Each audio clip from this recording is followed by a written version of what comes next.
चलो जी, क्लियर हो गया। डब्ल्यूडब्ल्यू में अथॉरिटी वाली स्टोरी लाइन वापस आ रही है, लेकिन इस बार अथॉरिटी वर्सेस कोई सुपरस्टार नहीं, अथॉरिटी वर्सेस अथॉरिटी होने वाला है, जिसमें रॉक और ट्रिपल एच दोनों। Okay, hello chatters, my name is Rohit and you are watching wrestle chatter.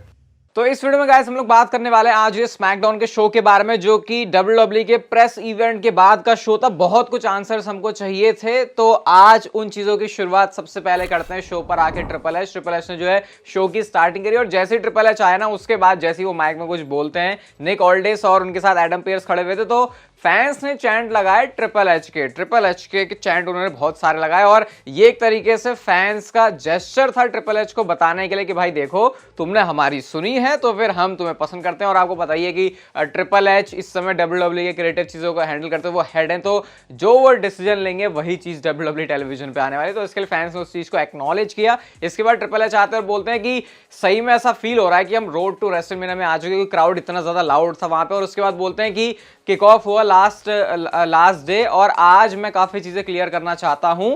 Rocky सक्स के वहां पर इतने में चैंट लगने लगे, तो जब वो चैंट लगे तो ट्रिपल एच कुछ बोले नहीं, उन्होंने कहा चलो ठीक है, इनको भाई लगाने देते हैं। मतलब ऐसा कोई खास रिएक्शन नहीं दिया ट्रिपल एच ने। और आज ट्रिपल एच को देख के ऐसा लग रहा था कि जैसे हमेशा एक हंसता खेलता ट्रिपल एच आता ना कि हाँ चलो ये करते हैं, आज ट्रिपल एच थोड़े सीरियस मूड में लग रहे थे, और मुझे समझ आ रहा था कि अब ये किस डायरेक्शन में जाने वाला है। इसके बाद ट्रिपल एच आके बोलते हैं कि भाई देखो, बहुत सारे लोगों को अपना रोल नहीं पता, यहाँ पे बहुत सारे लोग अथॉरिटी में सर्व करना चाहते हैं जबकि वो उसका पार्ट भी नहीं है। तो ये जो डायरेक्ट उन्होंने चीज बोली, इनडायरेक्ट बोलो डायरेक्ट बोलो, जैसी बोलना चाहो, ये रॉक के लिए थी, क्योंकि रॉक ने क्या हरकत की थी, उन्होंने इवन ट्रिपल एच के सामने भी कुछ उल्टी सीधी बातें बोली थी, उन्होंने कोडी रोड्स को मारा था, तो वो डिसीजंस लेना चाहते हैं जो कि अथॉरिटी यानी कि मेरे से ऊपर है। तो ऐसा ट्रिपल एच हमें बताना चाह रहे थे, और बोलते हैं मुझे फर्क नहीं पड़ता कि तुम बैठते कहां पर हो, वेयर यू सिट एट, मतलब वो जो हेड ऑफ द टेबल में बैठने की या फिर टीक्यू बोर्ड वाली बात चली, उन्होंने बोला कि उससे कोई फर्क नहीं पड़ता, तुमको जो जवाब है वो सिर्फ एक ही जगह से मिलेंगे, और वो जवाब पता कहां से मिलेंगे, तुम अभी उसकी शक्ल देख रहे हो। तो मतलब ट्रिपल एच खुद को ही बताते हैं यहाँ पे कि भाई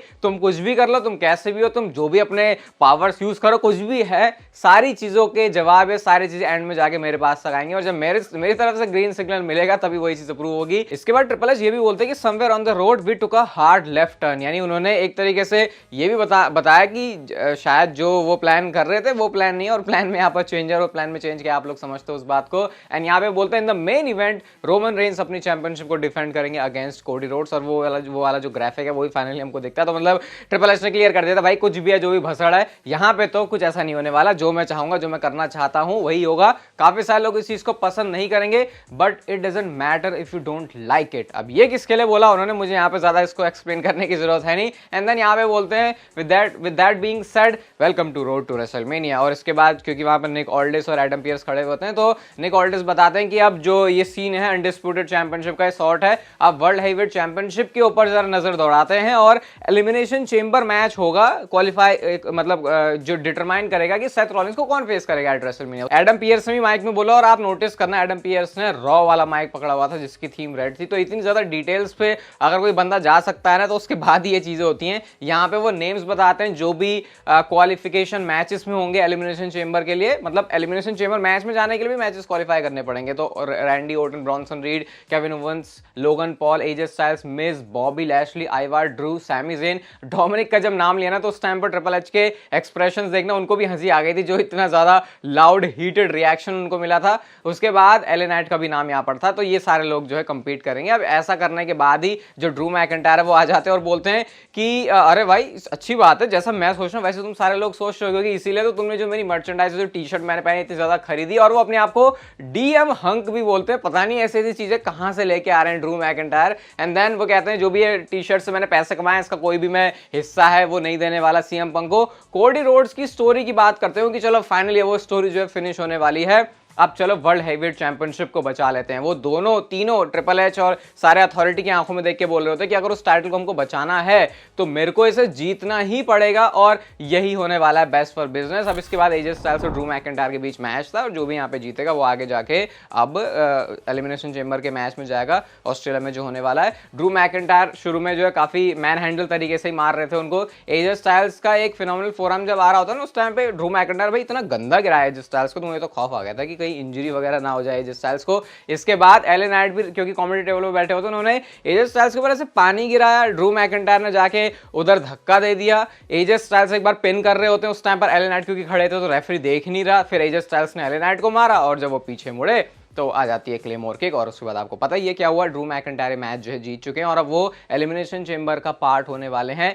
यानी कि वो एक स्टेप और क्लोज आ गए हैं अपने रेसलमेनिया के वर्ल्ड हेवीवेट चैंपियनशिप के मैच से। बियांका बलेयर और मिशन का भी क्वालिफाइंग मैच था एलिमिनेशन चेंबर में जाने के लिए और ऑब्वियसली केओडी वाले फिनिशर के साथ में वो जीत गई हैं और उन्होंने बेकी लिंच को ज्वाइन कर लिया है। इसके बाद एक बैक स्टेज से सेगमेंट आता है जहां पर ट्रिपल एच और ब्रॉन ब्रेकर दोनों बैक स्टेज होते हैं। तो ट्रिपल एच सबसे पहले तो ब्रॉन ब्रेकर की तारीफ करते हैं कि भाई तुम जहां से आए हो, जिस भी तरीके से आए हो, तुम्हारी जर्नी बहुत ज्यादा अच्छी रही है, तो मैं तुम पे प्राउड हूं। ब्रॉन ब्रेकर थोड़े से कंफ्यूज है कि दोनों रॉ स्मैकडाउन से मुझे अच्छा ऑफर मिला तो मैं किसकी तरफ जाऊं, तो कोई एडवाइस मुझे दे सकते हो। अब इससे पहले कि कुछ एडवाइस मिलती ट्रिपल एच की तरफ से ब्रॉन ब्रेकर को पॉल हेमन आते हैं पीछे से और पॉल हेमन जैसे ही आए तो दोनों की नजरों में दिख रहा था कि दोनों अभी तो एक दूसरे को पसंद नहीं कर रहे। उसके बाद ब्रॉन ब्रेकर तो साइड ही लग लेते हैं और ट्रिपल एच सीधा गुस्से में एक तरीके से बोलते हैं कि बताओ भाई तुम्हें क्या चाहिए। एंड जब ये बात उन्होंने बोली पॉल हेमन के सामने तो पॉल हेमन का रिएक्शन था कि अरे भाई क्या, थोड़ा आराम से, मैं थोड़ी कुछ कर रहा हूँ, मैं थोड़ी मारता हूँ, ऐसा कुछ रिएक्शन था पॉल हेमन का। वो बोलते मुझे थोड़ा सा टाइम दो, मैं नेक्स्ट वीक वापस आऊंगा ट्राइबल चीफ के साथ। ये कह के वो चले गए। उसके बाद वो दोबारा वापस आया और बोला एंड द रॉक, यानी कि नेक्स्ट वीक जो स्मैकडाउन का एडिशन होने वाला है वहां पर होने वाले हैं द रॉक, वहां पर होने वाले हैं रोमन रेंस और ऑब्वियसली उनके साथ में पॉल हेमन भी होंगे। और ये जो स्टोरी चल रही है इस समय अथॉरिटी वाली, उसको और आगे प्रोग्रेस करेंगे। डेफिनेटली मैं एक्सपेक्ट कर रहा हूं कि जो ट्रिपल एच है वो भी होंगे क्योंकि उन्होंने बोला लुकिंग फॉरवर्ड टू इट। तो मतलब कि नेक्स्ट वीक तो भाई कुछ घमासान ही होने वाला है। और ये कल वाली वीडियो में जैसे मैं आपको बता देता भाई ये रॉक नहीं आया, ये कॉर्पोरेट वाला रॉक आया है। कल वाली वीडियोस देख सकते हो चैनल पे जाके। तो भाई अब यहाँ से जो सिचुएशन है वो यही कुछ होने वाला। यार इस टाइम पे मैं ये मिस कर रहा हूँ कि काश ट्रिपल एच रिटायर नहीं हुए होते, उनको रिटायर होना पड़ गया अपने हेल्थ इश्यूज की वजह से, वरना तो भाई यहाँ पे सीन बहुत खतरनाक और भी ज्यादा हो सकता था। स्टिल अभी भी बहुत कुछ है यहाँ पे होने के लिए क्योंकि रॉक इतनी आसानी से नहीं मानने वाले। उनको मैच नहीं मिला रोमन रेंस से, डब्ल्यूडब्ल्यूई को एक हार्ड लेफ्ट टर्न लेना पड़ा। तो डेफिनेटली यहाँ पे जो अब थिंग्स हैं और ऑब्वियसली भाई रॉक आ रहे हैं तो फिर क्या बोलने या बताने की जरूरत है कि अगली स्मैकडाउन कितनी ज्यादा एक्साइटिंग हो सकती है। मैं तो वेट नहीं कर सकता भाई अभी से अगली स्मैकडाउन को, क्योंकि ये तो कुछ डेफिनेटली बहुत खतरनाक और मस्त वाला कुक करने वाले हैं। इवन बीच में रोमन रेंस और कोडी रोड्स का मैच भी है तो उसकी स्टोरी लाइन भी और इंटरेस्टिंग हो जाएगी इससे।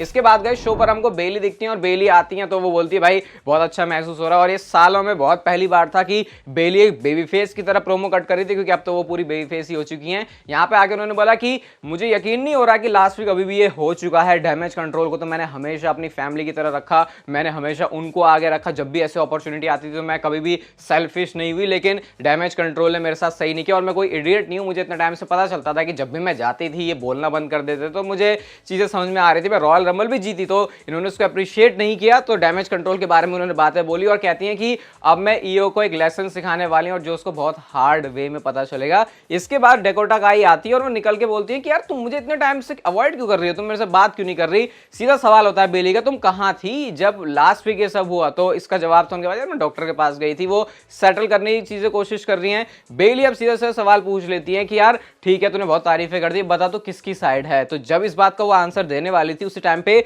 EO Sky and Kabuki Warriors आ जाती हैं और इन्होंने यहाँ पे अटैक लॉन्च करने की कोशिश करी। डेकोटा काई ने तो भाई एक टाइम पे इतना तगड़ा सस्पेंस बना दिया कि वो स्टील चेयर के साथ खड़ी, ऐसा लग रहा था वो बेली पर अटैक करेंगे, लेकिन उन्होंने उल्टा बेली को सेव कर लिया। एक बात मैं यहाँ पे बोलना चाहूंगा कि बहुत सारे लोगों को शायद ये बात हजम ना भी हो शायद, लेकिन डेफिनेटली ये मैच किसी ना किसी मेन इवेंट में होना शायद डिजर्व करता है। देखो वर्ल्ड हेवीवेट चैंपियनशिप है, उसको मेन इवेंट बहुत डब्ल्यूडब्ल्यूई के लिए मुश्किल कॉल होने वाली, क्योंकि ये स्टोरी लाइन के हिसाब से ये हटा दो कि विमेंस डिवीजन में कौन से सुपरस्टार इन्वॉल्व, जो स्टोरी टेल हो रही है यहाँ पे वो बहुत अच्छी है। और अगर ट्रिपल एच इस चीज के ऊपर फोकस करते हैं तो शायद आपको सरप्राइज नहीं होना चाहिए कि इसको डब्ल्यूडब्ल्यूई किसी रेसलमेनिया के एक मेन इवेंट में बुक कर दे। यार अब तो ऐसा लग रहा है 2-2 मेन इवेंट है, 3-4 होने चाहिए थे, क्योंकि इतने बढ़िया चीजें चल रही है कि किसी को भी हटा पाना मुश्किल हो रहा है। डेकोटा काई ने यहाँ पर फिलहाल तो बेली की साइड ले ली है, उन्होंने स्टील चेयर से उल्टा कबूकी वॉरियर्स और ये ईओ स्काई को मारने की कोशिश करी। तो बेली भी फिलहाल देख रही है कि यार ये बंदी क्या है, इस पे भरोसा करना चाहिए या फिर नहीं। इसके बाद शो पर टायलर बेट एटन पीट डन वर्सेस DIY का मैच था। जो भी यहाँ पे जीतेगा वो सीधा चैलेंज करेगा एलिमिनेशन चेंबर में undisputed WWE tag team championship के लिए Damian Priest and Finn Balor को। और भाई बहुत अच्छा मैच था। एक स्पिन टायलर बेट की भाई कंधों पे भी रखा है, यहाँ भी रखा और ऐसे घुमा रहे हो, वो बहुत ज्यादा खतरनाक और मस्त था। एंड में बिटर एंड फिनिशर के साथ में पीट डन और टायलर बेट जो है ये वाला मैच जीत चुके हैं और अब वो जाएंगे चैंपियनशिप के लिए। इसके बाद अब बैक स्टेज से एक आर्ट्रूथ का सेगमेंट था जहां पर मिस के साथ वो थे, ऐसा होने लग रहा था क्योंकि वो केविन ओवेंस के साथ थे। और मैं जोड़ी इमेजिन कर रहा था कि आर्ट्रूथ और एक फ्रस्ट्रेटेड केविन ओवेंस कितने मस्त हो सकते हैं। बैक स्टेज से लोगन पॉल भी थे और वो खुश नहीं थे कि उनको क्वालिफाइंग मैच में क्यों डाल रहे हैं, वो तो ऑलरेडी क्वालिफाइड हैं। वो कहते हैं उनको रॉक की तरह ट्रीटमेंट मिलनी चाहिए कि आओ घुसंट मारो और उसके बाद चले जाओ। जैन में बोलते चलो कोई बात नहीं, तुमने मुझे रख दिया है तो डबल चैंपियन बन के मैं निकलूंगा रेसलमेनिया से। क्राउड बहुत ज्यादा बू कर रहा होता है यहाँ पर लोगन पॉल को। नेक्स्ट शो पर आता है सैमी ज़ेन और रैंडी ओर्टन का मैच और ये क्वालिफिकेशन के लिए ही था। मैच ही बहुत अच्छा था और आज रैंडी ओर्टन को देख के ऐसा लगा कि भाई जैसे बंदा को पता नहीं है कि वीकली, ऐसा लग रहा था PPV जैसे लेवल की परफॉर्मेंस वो देना चाहते हैं। सुपरप्लेक्स भी आज सुन लगाया भाई टॉप रोप से, तो आज पूरा ऐसा लग रहा था कि ये आ गया है पूरा रेसलिंग वाइज भी। रैंडी ओर्टन के सुसाइड डाइव जब वो खाते हैं तो उसके बाद रिंग में ले जाके वो स्पाइक DDT मारते हैं और उसके बाद वो मेजर कर रहे होते हैं RKO के लिए। वो ब्लू थंडर बॉम्ब में बदल जाता है। इवेंचुअली रैंडी ओर्टन ने अपना जो RKO है उसको हिट कर लिया और RKO जब हिट होता है तो फिर पिनफॉल हो ही जाता है। पिनफॉल हो गया और Randy Orton world heavyweight championship के लिए अब एक कंटेंडर बन चुके हैं क्योंकि वो एलिमिनेशन चेंबर के मैच में इन्वॉल्व होने वाले हैं। तो ये हम रैंडी ओर्टन के फैंस के लिए बहुत अच्छी बात है। और एंड में जाके वो अपना जब जेस्चर कर रहे होते हैं हाथ उठा के तो ड्रू मैकिंटायर पीछे खड़े होते हैं और इनका शो के बिल्कुल क्लोजिंग में एक फेस ऑफ होता है। तो यहाँ से WWE दिखा रहे भाई गर्मी है और अब जरा एलिमिनेशन चेंबर के मैच के ऊपर भी सबका फोकस आना चाहिए। अभी चैनल के ऊपर और भी वीडियोस आने वाली हैं तो उसके लिए स्टे ट्यून्ड। ये वीडियो गाइस अगर आपको अच्छी लगी तो इसे लाइक शेयर सब्सक्राइब और नोटिफिकेशन बेल को ऑन कर दो। तब तक आप जिंदगी के मजे लो, वरना पता है ना जिंदगी आप समझ ले लेगी।